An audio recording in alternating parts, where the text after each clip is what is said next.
حمدا كثيرا طيبا مباركا فيه اللهم صل على محمد وعلى آل محمد. بسم اللہ الرحمن الرحیم. الفاتحہ ام الکتاب ام القرآن السبع مثانی القرآن العظیم الصلاة الشفاء الرقیہ الحمد الدعا. جی ہاں، یہ تمام نام قرآن پاک میں موجود پہلی سورت سورہ فاتحہ کے ہیں. سورہ فاتحہ کے بارے میں جو حدیث ہے، جو فضیلت ہے، سیدنا عبداللہ بن عباس رضی اللہ فرماتے ہیں، ایک دن جبرائیل امین اللہ کے نبی صلی اللہ علیہ وسلم کے پاس بیٹھے ہوئے تھے. انہوں نے اپنے اوپر ایک زوردار آواز سنی. انہوں نے اپنا سر اٹھایا، پھر فرمایا یہ آسمان کا دروازہ ہے جو آج سے پہلے کبھی نہیں کھلا. پھر فرمایا یہ ایک فرشتہ ہے جو آج سے پہلے زمین پر کبھی نازل نہیں ہوا. پھر اس فرشتے نے آپ صلی اللہ علیہ وسلم کو سلام کیا اور دو نوروں کی خوشخبری عطا فرمائی. کہا کہ یہ دو نور آپ کو ہی دیے جا رہے ہیں، آپ صلی اللہ علیہ وسلم سے پہلے کسی نبی کو نہیں دیے گئے تھے. ایک سورہ فاتحہ اور دوسرا سورہ بقرہ کی آخری دو آیات. اللہ کے نبی صلی اللہ علیہ وسلم جب کبھی ان دونوں میں سے کوئی کلمہ تلاوت کریں گے تو آپ صلی اللہ علیہ وسلم کو طلب کردہ چیز ضرور عطا کی جائے گی. سبحان اللہ. یہ صحیح مسلم کی حدیث ہے جو میں نے آپ کے سامنے رکھی. اللہ کے نبی صلی اللہ علیہ وسلم نے سیدنا ابو سعید معلّہ رضی اللہ فرماتے ہیں، اللہ کے نبی صلی اللہ علیہ وسلم نے مجھے فرمایا میں تجھے قرآن کی ایک ایسی صورت بتاؤں گا جو قرآن کی سب صورتوں سے بڑھ کر ہے. وہ ہے الحمدللہ رب العالمین. وہی ہے سبع من المثانی. اسی طرح اس صورت کا سب سے مشہور نام تو سورہ فاتحہ ہے، لیکن اللہ کے نبی صلی اللہ علیہ وسلم نے یہ بھی فرمایا سورہ حمد ہی ام القرآن ہے، ام الکتاب ہے اور دہرائی ہوئی 7 صورتیں ہیں. دہرایا جانا کیسا؟ ہر نماز کی ہر رکعت سورہ فاتحہ کے بغیر مکمل نہیں. ایون ہم امام کے پیچھے بھی نماز پڑھ رہے ہوں تو ہمارے لیے یہ حکم ہے کہ ہم نے آہستہ آہستہ آواز میں اپنے دل میں سورہ فاتحہ کو امام کے پیچھے بھی دہرانا ہے. اللہ اکبر. آخر یہ صورت ہے کیا؟ یہ اپنے اندر اتنا بڑا مضمون لیے ہوئے ہے. یہ اللہ اور بندے کے درمیان کا ایک گفتگو ہے، ایک انداز ہے، ایک بات ہے، ایک کمٹمنٹ ہے اگر بندہ اس پہ غور و فکر کرتا ہے. ابو ہریرہ رضی اللہ فرماتے ہیں کہ اللہ کے نبی صلی اللہ علیہ وسلم نے فرمایا جس نے نماز پڑھی اور اس میں ام القرآن نہ پڑھی اس کی نماز ناقص ناقص ناقص اور ناتمام ہے.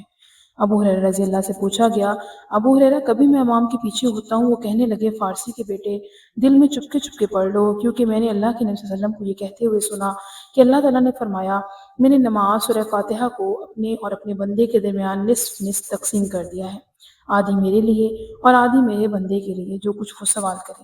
میرا بندہ نماز میں کھڑا ہوتا ہے اور وہ کہتا ہے الحمدللہ رب العالمین تو اللہ تعالیٰ فرماتا ہے میرے بندے نے میری تعریف کی.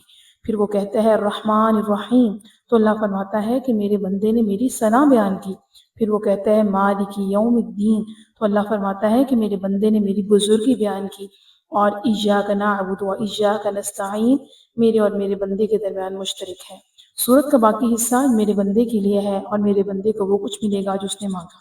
سب سے پہلی آیت میں ہی اللہ رب العزت قرآن پاک کا جو پہلا ورڈ ہمیں بتا رہا ہے الحمد، تمام تعریفیں للہ اللہ ہی کے لیے ہیں، رب العالمین جو تمام جہانوں کا پروردگار ہے.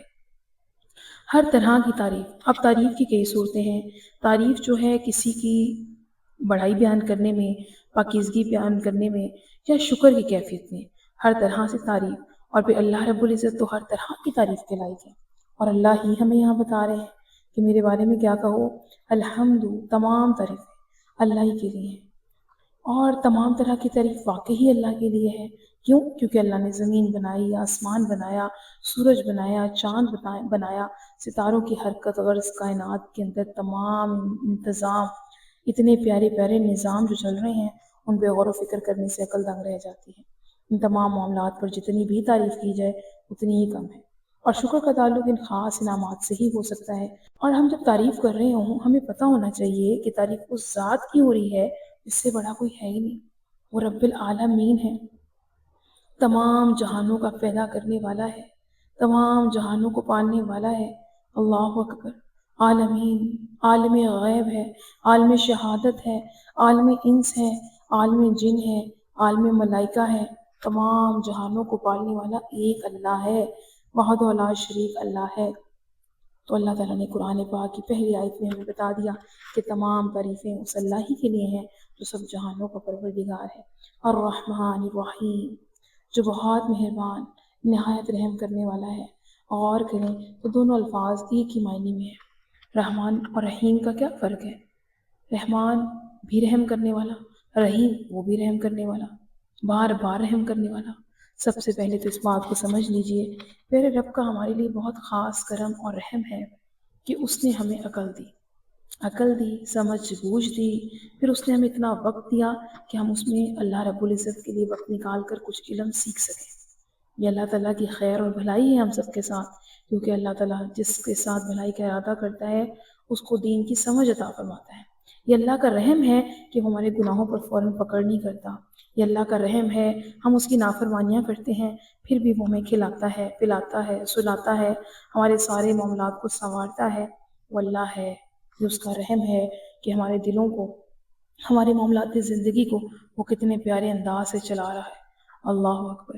یہ اس کا رحم ہے، ہم جو اس سے مانگتے ہیں وہ ہمیں عطا کرتا ہے۔ اس سے بڑھ کر اس کا کیا رحم ہو سکتا ہے؟ آج کے لیے اتنا ہی، انشاءاللہ کل اگلی دو آیات کی تفسیر کے ساتھ آپ کے سامنے حاضر ہوں گی۔ ویڈیو اچھی لگی ہو تو لائک بھی کیجیے، چینل کو سبسکرائب کیجیے، پیارا سا کمنٹ باکس میں ضرور دیجیے اور اپنے پیاروں کے ساتھ شیئر کیجیے۔